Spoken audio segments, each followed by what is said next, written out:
ఏపీలో కీలక నిర్ణయాలు జరుగుతున్నాయి. ఏపీ ప్రభుత్వం తాజాగా తీసుకున్న నిర్ణయం ఇప్పుడు రాజకీయ చర్చగా మారుతోంది. మాజీ సీఎం జగన్ సతీమణి భారతి డైరెక్టర్గా ఉన్న భారతీ సిమెంట్స్ కు గనుల శాఖ నోటీసులు జారీ చేసింది. ఆ సంస్థకు కడప జిల్లా ఎర్రగుంట్ల, కమలాపురం మండలాల్లో చట్టవిరుద్ధంగా కేటాయించిన సున్నపురాయి భూముల మైనింగ్ లీజులను ఎందుకు రద్దు చేయకూడదో వివరణ ఇవ్వాలని నోటీసుల్లో పేర్కొంది. 15 రోజుల్లోగా సమాధానమివ్వాలని నిర్దేశించింది. కీలక నిర్ణయం దిశగా అడుగులు వేస్తున్నట్టు తెలుస్తోంది. ఏపీ గనుల శాఖ తాజాగా భారతీ సిమెంట్స్ కు నోటీసులు జారీ చేసింది.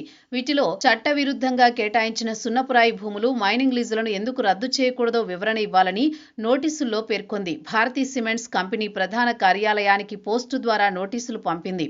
నోటీసులు అందిన 15 రోజుల్లోగా లిఖిత పూర్వక సమాధానం ఇవ్వాలని ఆదేశించింది. అలాగే అదానీ నియంత్రణలో ఉన్న అసోసియేటెడ్ కంపెనీస్ రామ్కో సిమెంట్స్ కు కూడా నోటీసులు వెళ్లాయి. 2023, 2024లలో అప్పటి జగన్ సర్కార్ ఈ 3 కంపెనీలకు వేరువేరుగా సున్నపురాయి నిల్వలు ఉన్న భూములను కేంద్ర గనులు, ఖనిజాలు నిబంధనలు, మార్గదర్శకాలకు విరుద్ధంగా వేలంలో కాకుండా లీజులు కేటాయిస్తూ ఉత్తర్వులిచ్చింది.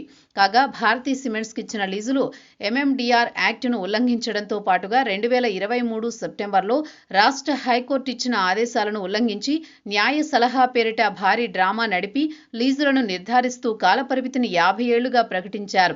ఈ 3 లీజులపై 2024లోని కేంద్రానికి ఫిర్యాదులు వెళ్లగా విచారణ జరపాలని ఆదేశించింది.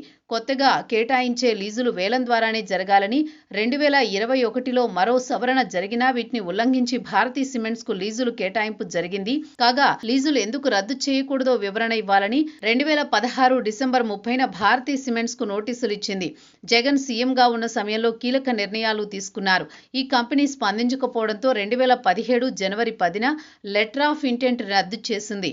అయితే జగన్ సీఎంగా ఉన్న సమయంలో భారతీ సిమెంట్స్ కు ఎర్రగుంట్ల, కమలాపురం మండలాల్లో అత్యంత విలువైన సున్నపురాయి నిల్వలు ఉన్న 744 ఎకరాల భూమి ధారాదత్తం చేశారు.